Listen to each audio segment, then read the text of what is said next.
Hi guys, welcome to another episode of the Beneath the Surface podcast. We've got a very special guest here today, Susie Richardson. And already off to a horrible start. Hi, I'm Susie. Yeah, and we could just we were just talking about Mac Miller and how kind of abrupt that whole situation was, right? Oh yeah. Because my brother had he listened to him like so much more than, like, I listened to him a little bit, but my brother was like... Is this your brother that does music himself? No, it's Will. Oh, okay. Yeah, Will. Okay. My other brother probably. I think he had like a ripple effect in the music industry for the most part. Especially because, like, yeah, I feel like he's a pretty well known. Like, my friend Kieran showed him to me like a year ago, and then I kind of went from there. But yeah, that it was it suicide? I think it was ruled an accidental overdose. It was. Because he struggled with addiction and mental health for a long time, but I think it definitely was more heavy on the side of addiction. Okay. Which I think is probably just super prevalent among musicians in general. It seems that it's kind of a platform for people to get into that world. Yeah, that's actually. I thought about that a little bit, but like that's kind of interesting. How, like, what is it that makes? Is it like the pressure, or is it like, fame? People don't know how to deal with fame. Because it's like it's a hard thing to deal with when you have this huge amount of people constantly like judging you. Right, and then you can see that in, like, I mean, there's a myriad of different ways you can, but like comments, likes versus other things. Like it's all internet based. So like the amount of pressure I think those people put on themselves to create the perfect craft, compared to like someone who's an average Joe, let's say, in the sense of just not famous and lives, I mean, most people aren't famous, Yeah. So compared to most people. I also think, like, just in life, like, I feel, especially in that whole area with musicians, every musician starts out doing something they're really passionate about and, like, has their sound that they've been honing forever. And from those exact things you just brought up, it changes and morphs into something that pleases the people that weren't necessarily a fan in the beginning, just to like broaden the spectrum of but also I think everything you listed, I think there's just it depends on the person, and there's so many factors that go into it. There are, that's and true. I think also, like, you come into a ton of money, a lot of people are super young, and I think, like, even he talked about that, and I could be wrong about this, but I want to say, like, in an interview where he opened up about his addiction personally, being so young, and then kind of blowing up instantly, and then having all this money and this access to such a fun and, like, party per se lifestyle. It's really like it starts out as like fun. It's not like, it starts an innocent. It starts like, people not trying to rough up feathers, to put it lightly, type thing, and then it kind of, I mean, opioids or whatever, I forget, was it Mac Miller, was it heroin, or was it fentanyl? Holy shit. It was a mix, which is why I think it was considered an accident, because he had also been drinking. But I think it's just a matter of, it probably turns into an escape from what you were talking about just a moment ago. Like, it starts out as fun, and then you realize it helps you not really care about what people are saying in a negative way. Yeah. So then it becomes a coping mechanism, which I think is true for people in general who have addiction issues. It becomes a way of coping, and then it's like almost like that's where the addiction comes in, a dependence. on that like relief. Yeah, sometimes it's even more so not feeling like, it's even more, people sometimes use these coping mechanisms to not feel something compared to feeling the actual high. Exactly. That's a really good point. I've never actually thought of it in that perspective. Because I've always thought about it kind of in like tunnel vision, like what people are like seeking is the high, that feeling. Yeah, but I never thought about it like, because that's exactly what it has to be. Yeah, like it turns into the high is that you're not feeling. Yeah, not that you're on a substance; it's that you're not feeling what you didn't want to be feeling in the first place. Exactly. Which is terrifying. Yeah, that's what they did this study actually, because I feel like no one really, not many people go into like hard drugs, like feeling okay. But you know what I mean? Like I feel unless they're like coerced into doing it or a huge amount of peer pressure. Drug idea. Yeah. Like I feel like if you're doing like hard opioids or these things, I feel like no one goes into those things, feeling 100% okay with themselves, because I feel like one has to be somewhat uncomfortable with themselves to try to, exactly what we're saying, to escape. And take the risk. In itself. Yeah, because most people know, 99.9% of people know, like, that these things are bad. Yeah, and just the whole idea of, like, you become addicted instantly with certain substances. Yeah, it's kind of crazy. And I think, I personally, like, I have my own history with addiction, so I'm also stuck in that point of view, too, like, of how I saw it, how I see it now. Yeah. But I think it takes kind of something more personal, not that I knew Mac Miller personally, obviously, but the fact that we came from the same place and, like, we grew up in the same areas and enjoyed the same things, which, like, is predominantly why I enjoyed his music. Just I'm listening, like, I'm living in a new place, but I can listen to his music to hear about, like, a place that I love. Yeah. And I think, like, that's why when he, like, was just known for being such a positive and, like, uplifting, talented person, to hear that, like, that's how he died was, like, so shocking. And, like, that's the only way I can put it, like, shocking. Because, like, it was no secret he had issues, but I don't think anyone took it to heart because he was also just such a nice person. Like, he was. I've seen some interviews with him, and no one said anything bad about him. He was always nice. He was a loving guy. Like, I remember when I was probably, I think it was my freshman year of high school and or 8th grade. It could have been 8th grade. I was 13 or 14. Yeah. I met him because I was living in Pittsburgh in the summers. That's awesome. And we were walking down the city, and there's, like, a pretty famous concert spot, and it was, like, pretty early in his career still at this time. Yeah, that's, like, what is that, 11 or 9 years ago or something? Yeah, so it would have been 2012, 2013. Wow, okay, yeah. So it was kind of around that time he probably got, like, bigger. It was, like, the big push into fame. Totally. So it was a big coming home concert, and it was him and Wiz Khalifa, another, like, Pittsburgh-grown artist. And I was walking by, and we had a friend at the time, and so we walked right in. Yeah. And, like, I passed the stage, and he, like, said hi. Like, I was like, well, of course, I had, like, a big crush on him at the time, so I'm like, hello!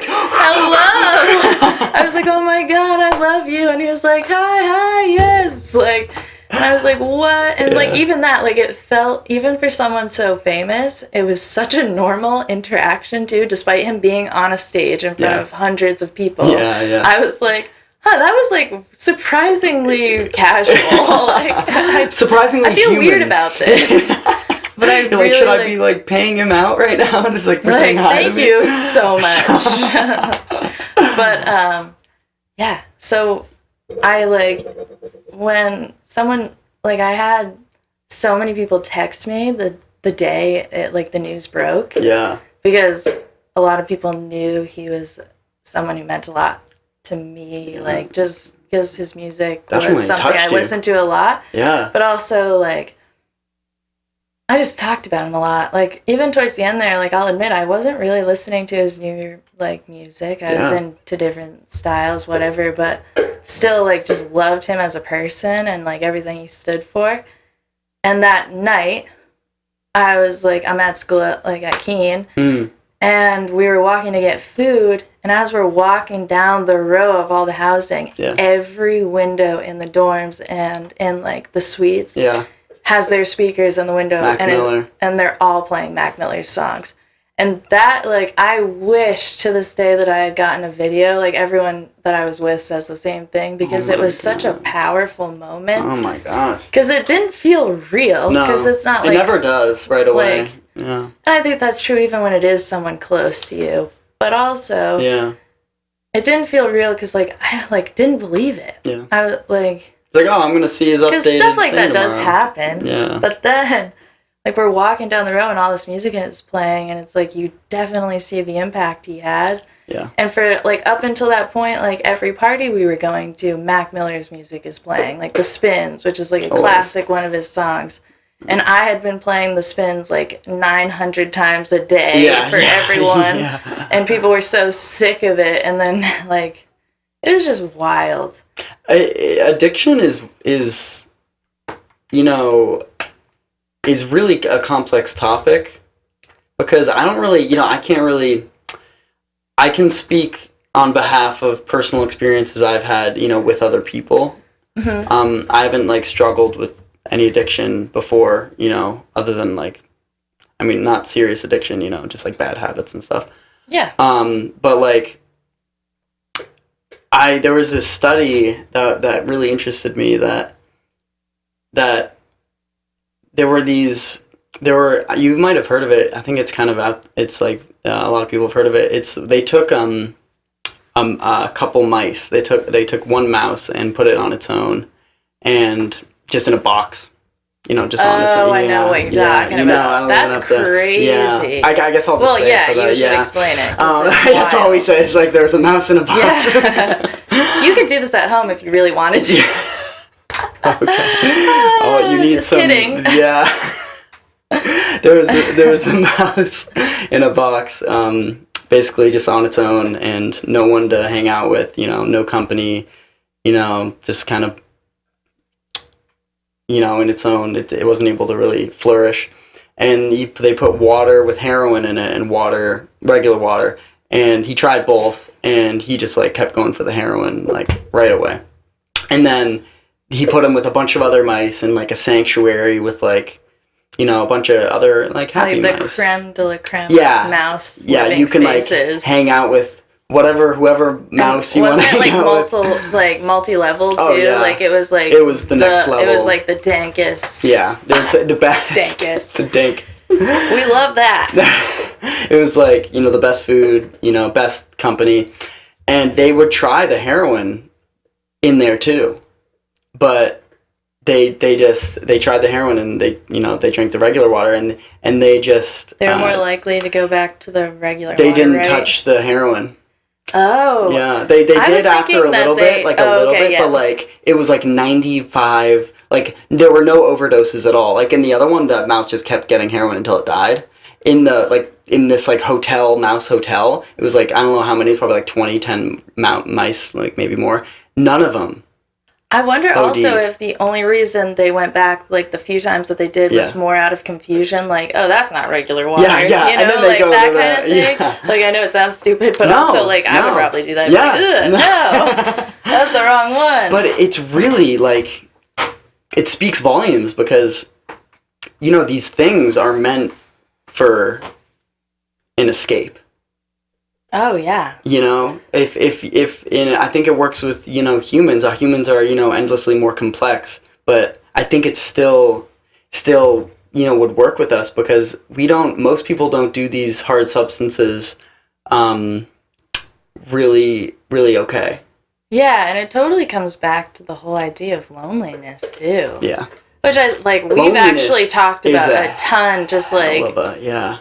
In general, you and I usually will end up having some type of conversation about, like, the importance of, like, connection and putting yourself out there. Yeah, exactly. Yeah. And that's another crazy thing, because I'm sure there are already like statistics on like if they do a study with addicts and how prevalent loneliness is is part of the addiction process. Yeah.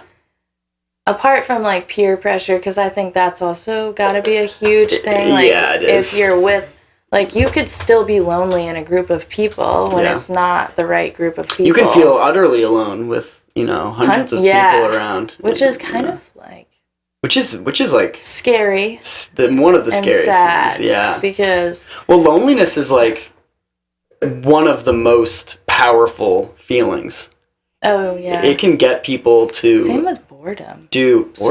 Yeah. No, boredom's like a heavy feeling. That's true. And I feel like boredom probably is another big, like, domino effect. That's there. Like, it can start as, like, I'm bored. This sounds like it might be fun. Yeah. And then later it becomes, like... catastrophic. What, like, the substances might even be the reason you're lonely because people couldn't handle it. Yeah. Which is wild. Oh, shit. Yeah, that's like a... It just got like there are just so many things that can cause that stuff, which is unfortunate and like horrific, because that's why it always comes back to like when addicts have, like, you can say and do everything you know how, but if someone who is struggling or has struggled with addiction isn't doing their part, which sounds horrible, and I don't mean it in like they're not doing their part. No, we know you. Yeah. Someone needs and wants to help themselves, and that's when the change is going to happen. If the person doesn't want, they're not gonna to help themselves or do what they need to get better. Or think they deserve it. Exactly, which is even worse. Which is like people don't think they deserve care. People don't think they deserve, we're so hard on ourselves. Like, and this is prevalent in, a huge number of, different human experiences. But, like, people don't think they deserve things compared to other people. Like, we'll do our best to, like, be there for our friends, love our family, even, be there to that amount with our pets, even our animals. But absolutely. But we hold out a lot of the time. We hold off on ourselves. We don't think we deserve really happiness a lot of the time, which is just the largest lie we tell ourselves, in my opinion. Oh, I absolutely agree. I think the biggest, I don't even know, maybe like the most help I've ever received is from people who not only were there, but stood by even when it wasn't easy to be there. Because I know in times, even to this day, I have times where I'm not easy to be around. Yeah. And I think it was the people that stayed, and not even stayed to like say things like I'm here for you or like just whatever, just stayed, and not even necessarily that they said anything, but we're just like, you can be happy, like not even like you can make yourself happy, you can be like, everybody can be happy, you just have to think like that. And those are the people that, like, to this day and until I die, I will be incredibly grateful for, because it's a monster. Mental illness and addiction and everything in that pot is... It's like, when people use the whole analogy of, like, there's a demon behind every door, feels like once you kill off one, there's another one waiting to, like, mess with you or whatever. Yeah. And I think that's very true. That's really what it is. It's like every time, and I think that's also just part of the mental illness as well, is every time you feel like you've done something good, your brain wants you to think there's still something you haven't quite fixed yet. Yeah. And that's what creates that long chain. And I, like, when it comes to loneliness, like, I think what created a lot of the environment for me to get into bad situations and struggle with things was deciding that I was lonely. Not necessarily that I even was in reality, but deciding like I'm lonely, I don't have anybody, and I don't even really want to be here for myself.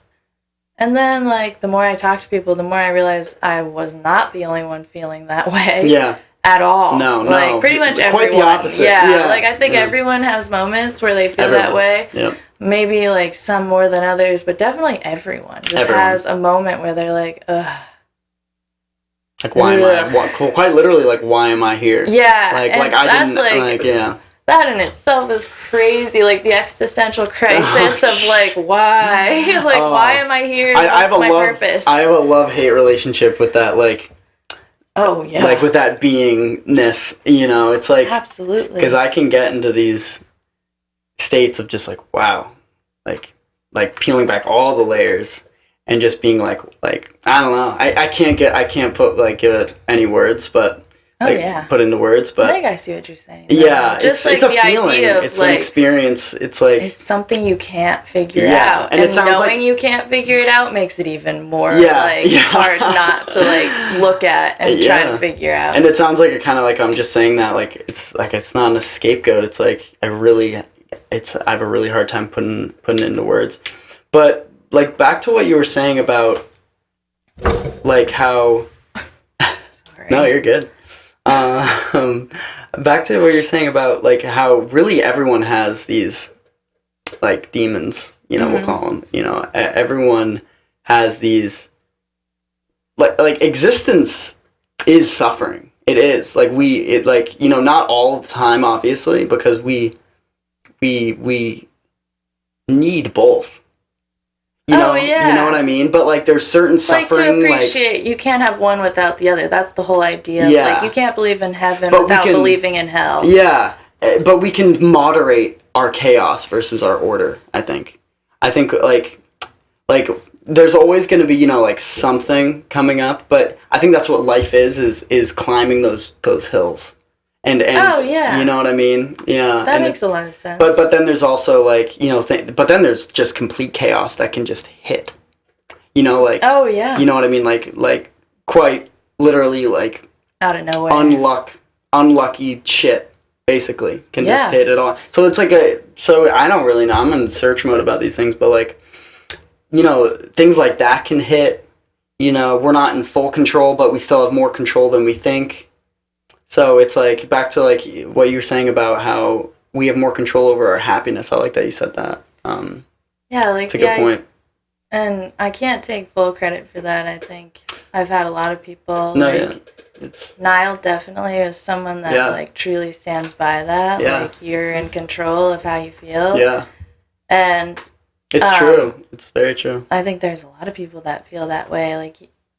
And it all, like, I grew up with this being, like, the mantra of my family of, like, mind over matter. Yeah.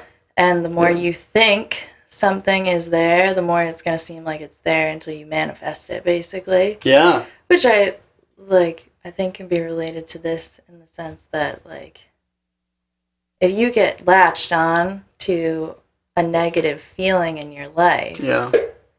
It's only going to grow the more you're trying to focus on it. That's rather true. than focusing on, and I'm not saying that you can't like acknowledge it whatsoever, but choosing to acknowledge it only a small bit in comparison to what you want to do to be happier, what you want to do to get healthier, whatever it may be. And I think another thing is just deciding to be okay with the fact that it's not like you're just gonna change and get healthy all of a sudden. You're still gonna have low days. Yep. And being okay with that and just learning how to like counteract that, which I think can be like a big thing. Like for me, it took a long time to understand that, and I think that was a big obstacle in my like whole recovery in itself, was being like, oh, it's a bad day, which means I haven't done anything right, and now I'm upset again. Yep. And it was hard not to feel that way because I was like, it was such a patterned thing. Okay. Yeah. Like, so I really can't get better. And then it would be like the next day I'd be back to feeling fine, and I'm like, oh, wait, okay. Yeah. So it isn't all the time. I can do this. Like, But I think I totally understand when people are like, it won't change, I'm stuck like this, because that's exactly what it feels like. I am stuck right here. It's really the hopelessness. Oh, yeah, and we were just talking about that. Yeah. I don't know if you remember what you were saying about that. It was last time we hung. Yeah. Yeah. Yeah. Because I remember the topic. I forget exactly what the context was. It was like kind of just like, well, we had discussed the whole idea of like the scariness of forgetting the most easy things throughout your day, or like forgetting what you did in a day. Yeah. And then it kind of went from there. But you made this really like interesting and thought-provoking point about hopelessness and how it has this like, not even like pull, but maybe it's like a driving force is kind of how I was understanding what you were saying. This driving force in both wanting to get better, but also feeling stuck. Yeah. Because the more like you're focused on how hopeless things are, I'm not doing a good job. No, it's like, the deeper the hole will get. No, but you were true. like, it was interesting the way you put it in the sense that you were like, it can both be a really like inspiring feeling because you're like, I don't want to feel like this anymore, so I'm going to do things to not feel like this. Yeah. Yes. Yeah. But it can also be the reason you're not feeling any progression in whether it's recovery or whether it's just your day-to-day life. Yeah. Which is, hopelessness is scary. Like, the whole thing is scary. Like, it's never Life fun. Is scary. Everything is really starting to freak me out. Both you and I are going to leave this podcast like, okay. Mine don't matter. We got this. The loudest podcast you have. Yeah. It's scary. Hopelessness, it's all about how we react. Oh, yeah. You know, it's like if we get hit with terrible news, if we get hit with really anything, it's how we react is more important than the actual thing in a lot of situations. Wow, that is a very incredible point. I hope I'm going somewhere with this because well, I'm just like that instantly made me think of this whole thing with when you're fighting with someone, because now it's like the ease of contacting people is so different. Like, you don't need to call someone on a landline or send them an email. Like, you can text instantly, and once you say it, it's out there. Yeah. And I've always, like, I remember at one point someone being like, look, if someone's texting you angry and they're just going off, you're only going to fuel it more by responding. Yeah. And, like, your whole statement right there about, like, the way you react can be more important than the actual situation is so right, because if you choose to approach a situation in a negative way, you're basically saying, like, it's fine if it gets worse. Exactly. Whereas, like, if you decide, like, okay, I'm not going to respond until this cools down. Yeah. And I'm going to leave it. And then it's, like, the ease of fixing that or rebuilding or whatever needs to happen is so much better than if you immediately jump to, like, your impulse reaction. Exactly. Well, when we're that's where I'd say, like, a good amount of human suffering is based on impulse. You know what I mean? I have an incredibly bad impulsivity I get that, yeah. I have always been like that, and it's part of something I actually, like, I learned it was part of something within my personality, which is a topic for myself. Yeah. And I would say the most damage I have done to myself and to others was purely, like, the foundation of it all was impulsive acts. Like, whether it was something I impulsively said or did, like, it didn't matter. It was the impulsivity of the action. If it was impulsive, then it was, like, a negative outcome.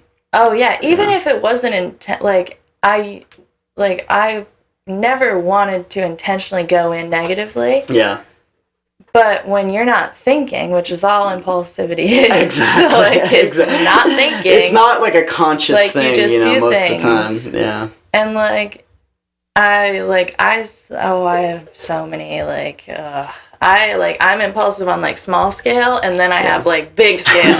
And my small scale is funny, and my big scale is like, what? Why'd you do that? Like, that's why I say, like, I always make this joke of, like, the catchphrase of my life is, why'd you do that? Like, because I ask myself that all the time. Yeah. Where I, like, do something, I'm like, what? Yeah. Like, there was one day where, like, I really, really, really wanted to pull this lever just because, like, there was no sign that said what it was for. Yeah. And... Oh, like in a building? Yeah. Okay, so I was like, you know what? I thought it was like a metaphorical lever. There was I wish I was that... No. But anyways, there was, like, I remember this so heavily, and I don't even know why. There was no thought to it whatsoever. Yeah. I literally saw this lever, saw that there was no instructions about what it did, and I was like, just gonna do it. Yep. And behind me, like 20 feet, this thing just falls from the... from, like, a giant, like, warehouse shelving, you know what I'm talking about? Oh, shit. And I was like, oh, no. And this guy comes out of the corner, and he's like, damn it, I dropped it again. And I was like, oh. So it, like, wasn't even me. No, yeah. But, like, the whole thing was, like, it messed with my whole psyche, because I was like, I just did that. Like, what if he had been standing under that, and that was actually me who did that? Like, that was my... Oh, it's real bad. Like, and I was the kid who, like, pulled fire alarms and shit. Oh, totally. My bad. Because usually, no. I haven't really been... I've never been, like, bullied. I've been, like, picked on. Like, but, like, not, like, straight up bullied. I just don't get bullying. Well, also, Me like, neither. I don't even really know the definition. Because the way they portray bullying in movies is, like, something I don't see in real life. It's like, hey, Pipsqueak smacks the bag. Give me your lunch money. Or, like, give me your 13 Reasons Why thing. I've never seen Emotionally scarred. Yeah. I, like, so many people were talking about it that I never read the book. Yeah. But I was, me like, neither. so many people were talking about it, so I decided to watch this. Traumatizing. Really? Yeah. Horrible. Yeah. Oh, my God. Yeah.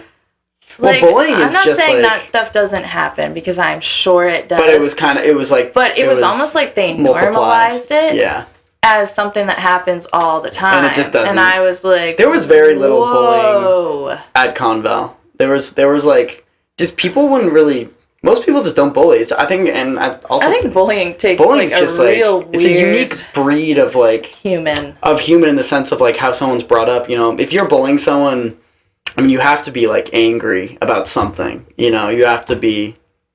Because no one just bullies, you know, out of the blue, you know? Yeah. You know, so it's like... Yeah, there's definitely... That's the conflicting part. Because it's like, as you get older, you realize that a lot of that is caused by insecurity. Oh, yeah. Formed by whatever it may be in their lives.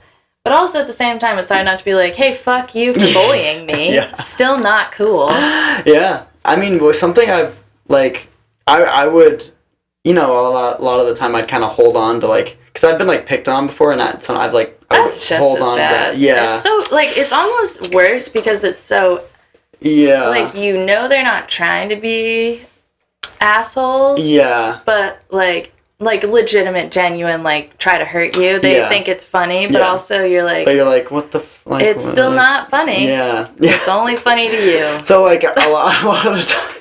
A lot of the time, I'd, like, hold on to a lot of those things, but something I've been, like, trying to do is just trying to let go of that shit.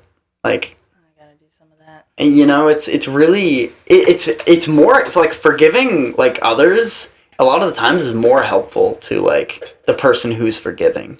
You know what I mean? Yeah. Because, like, it's just, like, there's so much weight to it. It's just, like, it's so much energy that's just, like, doesn't need to be. Oh, yeah. You know what I mean? I try not to hold grudges, because I had, like, some issue with that. No, yeah. And, I'll admit, like, I'm definitely, like, a little lazy when it comes to, like, holding on to stuff that takes excessive energy. Mm-hmm. Which a lot of times I feel is, like, when you're harboring a lot of anger. So, like... Yeah.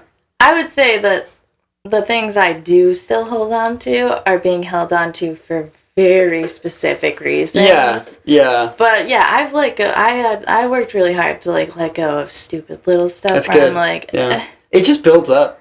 And It's then just, it kind of that's like, it messes with everything. everything. Even in the background. Everything. Like, even if it's not directly related to whatever you're doing, it somehow is still, that's like, part of it. That's like truth. That's like lying and, like, being, like, telling the truth versus, like... Lying is a corrosive and disgusting act, and white lying is fine to an extent. Yeah, it depends on the situation. Because you kind of have to lie for some things. But, like, most of the time... let's not lie to others to protect them. Yeah. That's a big one. I mean, true friends will tell... Like, if you're close friends with someone and you're a real friend to them, you'll tell them when they're fucking up in a way that's like... I would hope my friends would. Yeah. I don't know if that goes for it's everybody. It's hard, but like, yeah. But I would rather have that momentary second of like, oh, I wish I didn't have to hear that. Yeah. But I would pick that over like what would inevitably happen when you're like, wow, I fucked up. Yeah. Because that's like... I mean, it's just because if someone that's like really trying to help you out, a close friend, they're not trying to get that ego boost on you and being like, hey, you're like doing that wrong. Yeah. They're not. If they're a real friend, they're not. So very like, true. They're not. It shouldn't be a competition with real friends. No. There was this quote. I'm better than you. I'm better than you. You did that. Yeah. I did this. And they're both bad, but mine was a little bit better. Tiny bit. But better. And I'm kind of counteracting it by doing this. But there was this. But this doesn't count. No. But this doesn't count. But I'll probably mess up in the future. But we live in the now, and this is the situation. So past, present, future. We're only focusing on the middle one, and if you really want to get into it, like we will. Yeah, forever. Just like keep it going until everyone's like, hours. I'm not even sure who's right or wrong here. They're like, who are you? Can you both shut the fuck up? Like, who are you? Like you literally go up to strangers, like, you got a problem? You got a problem, buddy? We got beef. And they're like, what's up, mama? You got a problem? Mom. I love when people call people mama. Like, what a that. weird, like, fun little thing. There's this really cool quote that I don't know the exact, I can get, get it kind of across. But what it basically is it's like, it basically says that true friends or false friends, it's called false friends. False friends are like your shadow, staying with you when you're at your brightest, but leaving as soon as you enter the dark. Whoa.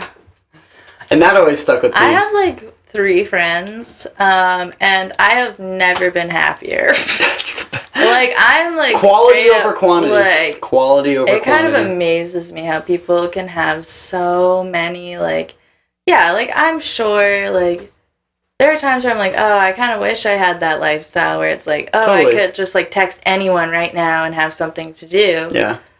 But, like, also, it makes me more grateful when it's like, I text you or I text Kenzie, for example.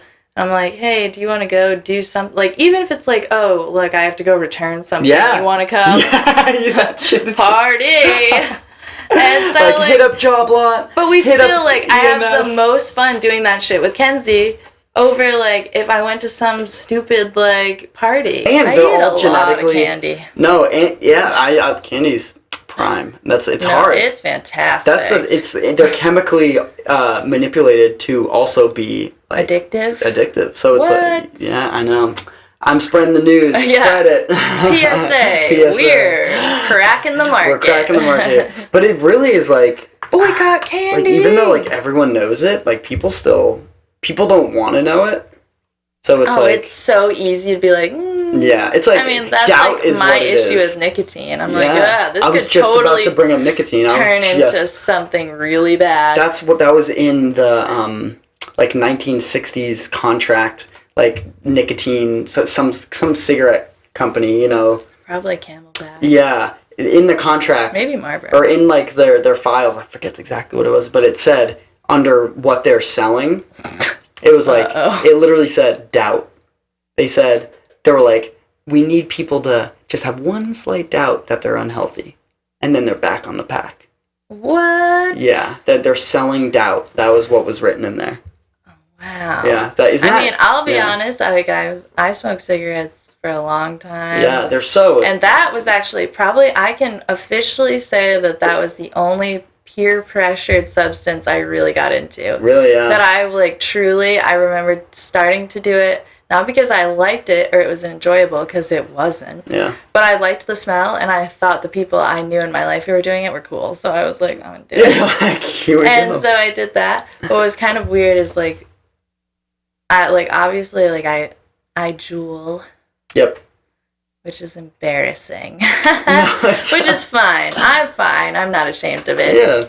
But also, I started doing that legitimately to quit cigarettes, and it actually helped me, and I really and it was bad because I was using it a lot. Yeah.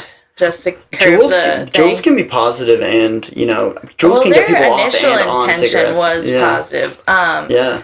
But then with all the stuff about vaping and like what that can like eventually cause, and how there's like a lot of gray area, I was like, I had this like week where I was like, you know what, I'm just gonna smoke cigarettes because at least I know. Like, that was literally like, and it's bad when that's your thought process. You're like, at least I know I could definitely get cancer. My dad smoked cigarettes for 15 years at least, and he quit like 10 years ago. And he literally said, he was like, any reason, people will find any reason to smoke one more cigarette. I bought the pack, I don't want to waste money. I haven't smoked cigarettes in so long. That's solid. That's a great upgrade, by the way, from cigarettes. Like, keep juuling if that's keeping you from cigarette smoking. Oh, it was gross. It's definitely but also, better. For like a week, probably like this was maybe 3 weeks ago, I was smoking cigarettes again. And at first, it was honestly like, yeah, I can tell that I have an addiction. Yeah. But like at the same time, totally. I was like, oh, this is actually pretty nice. This is kind of like way better than vaping. I feel less embarrassed. Like shit, like those unhealthy thoughts right there. Yeah, like I'll just smoke. And then like towards like the end of that week, and like I think this is the only way I really know it was a week. Totally. I started to feel really like off. Like something wasn't right. It was like really every like legitimate like feeling, like touching things felt different, and really that's crazy. And like I don't even know how to describe it. Like the way I was thinking was really off. Wow. And like not like off in like a horrible way. No, but just like you can tell. Like I was slow. I felt like gross, and like it was weird. It was like no matter how much I showered, I felt really dirty. Really? And like I could not like figure it out. It was like grimy, not even like. And I think it was because something about it was making me feel things differently. Yeah. And I like sat down like right after, because it like happened out of nowhere. It was like, and I was like, ooh, I gotta stop. Yeah. I gotta like that's not right. Yeah. And I think that in itself also showed me, like, as much as I'm embarrassed and, like, I wish I didn't even have to jewel, like, totally. But, like... And you could wean yourself, too, off juuling even, Yeah, no, I've thought about that. The only... see, this is, like, a complicated area for me. Totally. Because I've struggled with other addiction issues. Yep. So it's like... I'm worried to completely wean off of nicotine, in the sense that my withdrawal from that would start to manifest like a need to do worse things. Yeah. And like the fact of the matter is I've probably done enough for, like, if there's gonna be damage, like there's gonna be damage. Yeah. But I'm like a relatively healthy person, so I do everything I can to counteract as much as possible. I try to eat as I definitely like could eat healthier, but I try to eat as healthy as possible. I exercise every day. That's awesome. Like, Exercise is like... So... Yeah. And that's like a newer thing. I used to exercise like frequently, but not every day. And then I started after the whole cigarette thing. I was like, you know what? That's crazy. I don't Like, know how you do that. well, it's like, I just switch it up. Yeah. Like, that was really the only thing that I found was like, oh, one day I'll do like a workout, and then the next day I'll do yoga. Yeah, like, yeah, stuff like that. good. It's like little workouts. When I work, like if or like I work go out, for a hike. Yeah. So it's working out, Yeah, but like totally. not necessarily what like people would deem like a workout. When I work like, out, I don't go to the gym. When I work out, it's like just all sports stuff. Like I don't have like a gym membership, and it's just like basketball, tennis. See, I like that stuff better. I can't it's fun justify too, so a gym membership because like that sounds like. It's like sounds like a chore, more of a chore. And like, but sometimes it's not. You're paying for it, and like. Some people, it's definitely preference too. Like I know people who like just can't wait to get to the gym too. So it's like. Oh yeah, I think it's definitely a mental thing. Like some people are just like, I just like the gym because it gives them a reason to be accountable for doing it. Yeah, yeah. I think I had a gym membership. I did too, and I went once. Really? Once. No, yeah, I don't blame you. That was it. I just went one time, and there was something about having to drive to the gym that made me not even want to like exercise. Yeah. And then I just started exercising at home and spent $15 on all the equipment you could use at the gym. Yeah.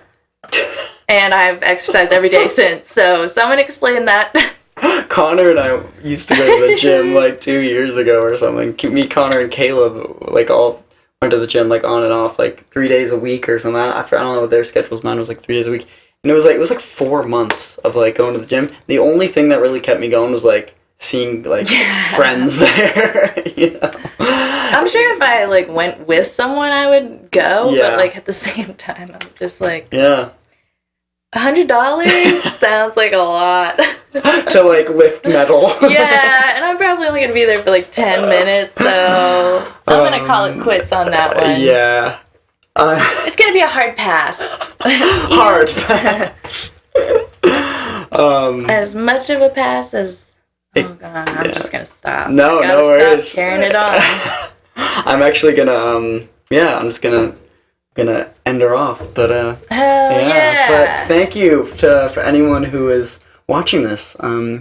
Very, very much appreciate it.